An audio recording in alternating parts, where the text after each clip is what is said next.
So this is the goal here, guys. If we're trying to achieve that, we need a little bit of light touching the back of his neck right here and on his face. Every aspect of film production is important, but in my opinion, the most important part of making a film happens way before you even touch a camera. You see, what happens in pre-production is really the foundation and the vision for your final film. You know, this is where the idea is created, where the production is planned and the final edit is visualized. And without a good pre-production plan, it's almost as if you're flying blind in the dark with no lights and cannons blasting all around you.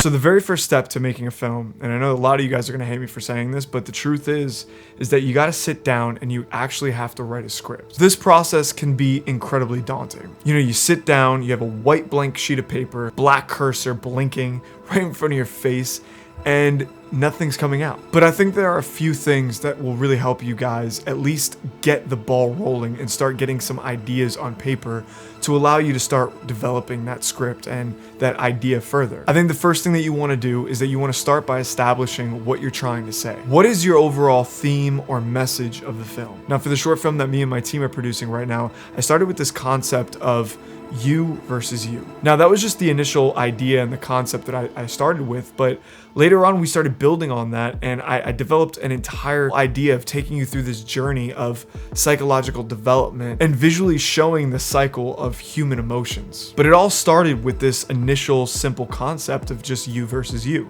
So if you guys start with this and you figure out what your message is and what you're trying to say within this film, the next thing that I would say is come up with a basic story structure of beginning, middle, and end. You know, what is the start of your story? What's the beginning? And then how are you going to introduce the conflict? And then how does that impact your characters, and how do they actually come to some sort of resolution, which would be the ending of your film? I think that once you have the message and then you have an idea of how you're going to start the beginning, middle, and end, then all of the stuff in the middle, you could start to creatively work things around that actually make sense and that help build upon that story. But at least you have a foundation to start building off of. And the important thing here is that you take it step by step.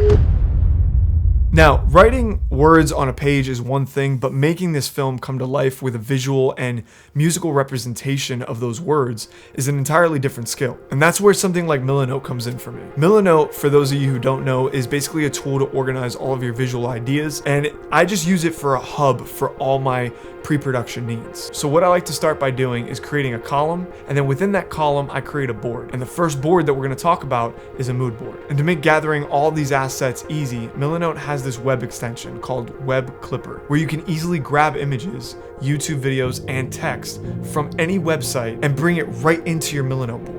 Now, within my mood board, I start creating my musical playlist. I believe that when you start building the sound and the textures of the music, the kind of instruments and the tone that you're using, that starts to wrap your head around the kind of world that you're building. Now, sometimes I'll get references of music from stock music sites like MusicBed, Artlist, or Audio, but in this particular project, I was actually listening to a ton of different composers, and I came across one specific composer by the name of Jack Bartman. And you could actually link it into your mood board, so that way you can start to build this overall mood and tone for the movie that you're trying to make. After I put all the music together in a playlist and I have that down, the next thing that I start to think about is I start trying to get ideas for the cinematography. Now, to get all my assets, I use a site called Film Vibes. Now, Film Vibes is a company that me and my partner started. You guys might be thinking to yourself, of course, I'm gonna plug my own company, but the truth is that this site is a plethora of different inspiration that you can find from movies, music videos, TV shows. And the search engine is really unique because it uses AI to match anything that you could possibly think of. And then we also have a ton of filters to filter out different camera movement. Now, I get asked this all the time, what's the difference between Film Vibes and Shot Deck or Frame Set? And the biggest difference is the fact that you could actually take a GIF or MP4 file from any video or movie that you find, and you could attach that into your storyboard. I think that it's extremely helpful for me, and hopefully it's helpful for you guys. If you guys want, I'll leave a 20% discount code down below so you guys can check that out. Now, while I am putting together, you know, this vision board for cinematography and different things that I like, there's a few things that I keep in mind. Number one, I'm keeping in mind of contrast, shadows? Do I want something really dark and dramatic looking, or do I want something brighter and more like flat looking? Then I think about colors and tones. Like, what kind of colors am I mixing? Am I using a two-tone look, a three-tone look? Am I looking for complementary colors? Am I looking for a more monochromatic look? These are the kind of things that I'm thinking about for certain shots. And I even start thinking about different things like, locations or wardrobe, and anything that really helps me build this world that we're trying to start to create. Now, once I kind of filled out my mood board and I have a really good understanding of what this world looks like and feels like and even sounds like, the next thing that I do is I start putting together a storyboard. Now, how I do this in Milanote is that I just take it scene by scene and I deconstruct the script and I start building out the different images that will help me translate this to a cinematographer or anybody else on set. And I also think that it's extremely important to think about the edit as you're putting together the storyboard, and think about it in terms of how you want this to be edited. Get very, very explicit. Even if you have to get even more detailed in the script, the more detailed you are, the easier it's going to be to go out and execute this thing. Even if it goes completely different in the edit, at least you have all the puzzle pieces that you need to actually put this thing together. Now, as you guys can see here, I have scene 1 all the way up to scene 16, all storyboarded. You should have a few things that are pretty important. I think that you should have the dialogue, and I definitely think that you should have some sort of description of the scene, so that way, you could quickly go through here, read it, or at least show it to somebody, and they could get an idea, between looking at your description, the dialogue, and then the images. That's really the scene right there. They could kind of build it out in their head. And right now you guys can sign up for Milanote by using my link down below.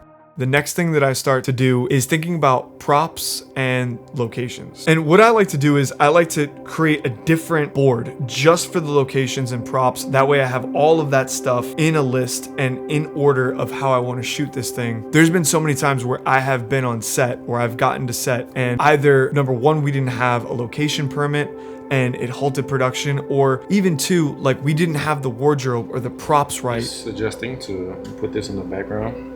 Move this light. I use this as a practical. And that's way, because this is chunky in the front, it will probably look better back there. Let's do that. And then you'll see more. I'm cool with it. Also, we have something as simple as a freaking prop can stop production. So like, you want to make sure that props, your wardrobe, and locations are all in one place that you can kind of have a checklist of and say like, okay, we got this, we nailed it, we have everything that we need for this particular scene, and it's going to be ready to go come production day. And the other important thing that this is going to bring to the table is that it's going to force you to think about the props. It's going to force you to think about the wardrobe, which is extremely important because wardrobe is part of the character, right? Like sitting down and thinking about like, what is this character wearing? We had production meetings literally just on what the main antagonist is going to wear in the first scene, like some sort of Bane outfit or something like that. And we ended up, coming down to like, okay, he should be wearing boots. He should be wearing like a green army jacket or something that just resembles like toughness, and it shouldn't be too bright. All of these things are decisions that we made specifically for this scene. If you take a look at this scene right here, where I have blood all over my face and all over this white tank top, we specifically picked a white tank top because white was going to pop from the background. The antagonist is wearing darker tones, so he kind of blends in and he comes from the darkness. All of these decisions that you make, they matter. That's what really makes films come together and sets it apart from like really crappy, low budget indie films to a real film, is that you have an entire department focused on wardrobe and props and locations and set design. And if you think that you're gonna skip this and you think that you could just graze over this, I promise you guys, you're sadly mistaken, because these things are just as important as the lighting and the camera and the lenses that you're using. All of this helps build that world that you're trying to sell and that you're trying to really bring your viewer in and make them believe. Now, once you have your locations, your props, your wardrobe, all of that stuff locked in, the next step that I take is I start building out an actual shot list. And this is really to make sure that you could plan and execute everything that you need on set. Now, what does the shot list tell you? Shot list will tell you right away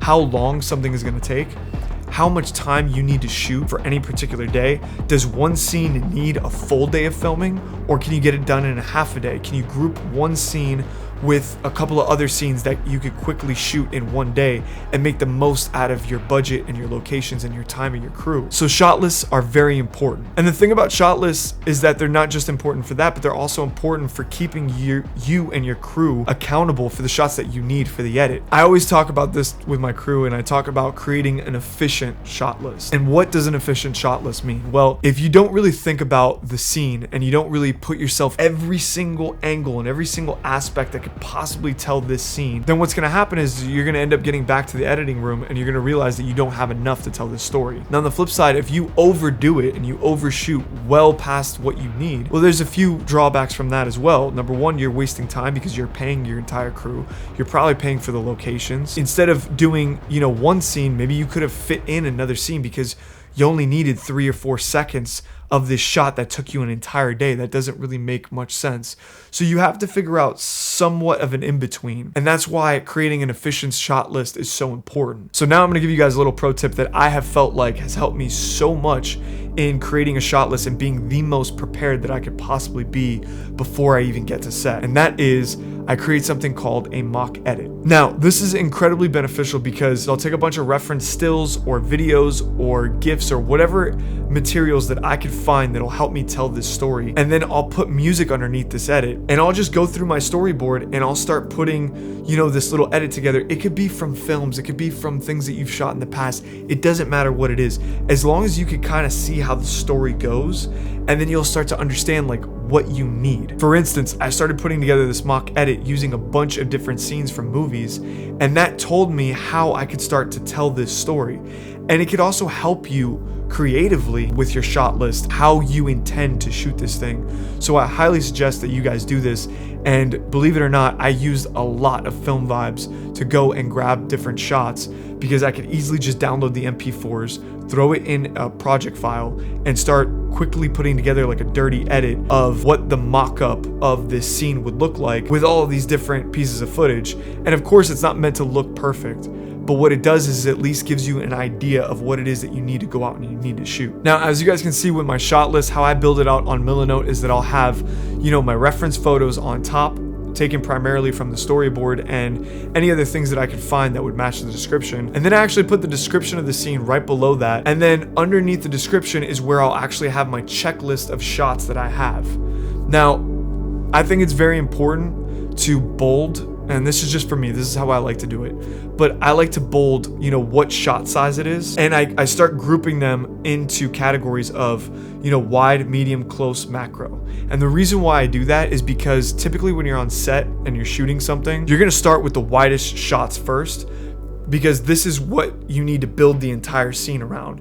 And as you move in closer, you can kind of bring lights in and modify, certain lighting, but the hardest part is the entire wide shot. That's always going to be the hardest thing. And if you start with your shot list like that, in order of you shooting it, it's going to help you be way more efficient on set. Now, what's really awesome about Milanote is the fact that you can literally pop it up on your laptop, which I have done on set. And while I'm in production, we're literally taking a look at this, blowing up the photo on screen, and we're taking a good look at the lighting, the composition, and what that looks like as a reference. And also having my laptop on set looking at the Milanote app, I'm able to go through here and just check off the boxes of every shot that we get as we're going. A very important aspect of pre-production that, again, I think a lot of filmmakers neglect, including myself, is communicating the vision and the pre-production plan with your entire team. I can't tell you how many times that I would have my entire team unaware of what the pre-production plan was, or unaware of what the final look of whatever it is that we were shooting, because I didn't think that it mattered, because I'm directing and I'm also the DP a lot of the times on set. So I'm wearing these multiple hats that are really making these decisions. I would just tell them what to do, and then I would have it all in my head. It would all live right here. I realized that that is probably the worst thing that you could do. When you sit down and you have a pre-production meeting and you show them the vision and you show them the storyboard and you break out the script and you have a reasoning for why you're shooting something, everybody else on set has an understanding. They have a good understanding of what the mission is going into this thing, and they are helping you achieve that vision a lot better than if you were just going at it alone and they're just a work for hire, just helping hands, moving stuff around, which is something that I did for a long time. I think that it's very powerful when you have a group of people all gunning for the same vision, all moving towards the same outcome, knowing that everybody has this idea in their head of what it is that it's supposed to look like. And in my opinion, man, I think, this word filmmaker gets thrown around so much these days because it's like an overall encompassing thing. The truth is that a filmmaker is someone that is a storyteller. To be a storyteller, you have to sit down and actually write a story. And the next step to that is making that story come to life and making that story have meaning and purpose and moving somebody with the pictures and the images that you're putting together in front of somebody. And don't get me wrong, I'm glad to see such a big push on YouTube for promoting things like high-end cinematography. On the flip side, I feel like there's not too many people talking about the importance of storytelling and the importance of script writing and putting all of this stuff together, because while cinematography is awesome and we all know that beautiful images are created with lighting and lens choice and all of these other things, if you really want to create a piece of work that's going to move somebody, you could have all the most beautiful images in the world. If there is not a reasoning behind it, if there's not a story behind it, there's going to be a disconnect and people are going to say, hey, wow, that's a beautiful image, but does it really make me feel something? Does it really move me? Like, are you really a filmmaker if you're not doing that? Just food for thought, man, and just something that I want you guys to think about. We are dropping a course pretty soon that me and my team are going to be working on. We are also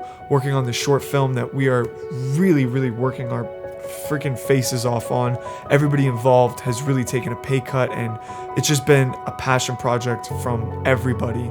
And I'm really proud of the stuff that we're shooting right now. So I want to thank you guys so much for stopping in and hanging out. My name's Alex Zarfati, and I'll see you guys next week. Deuces.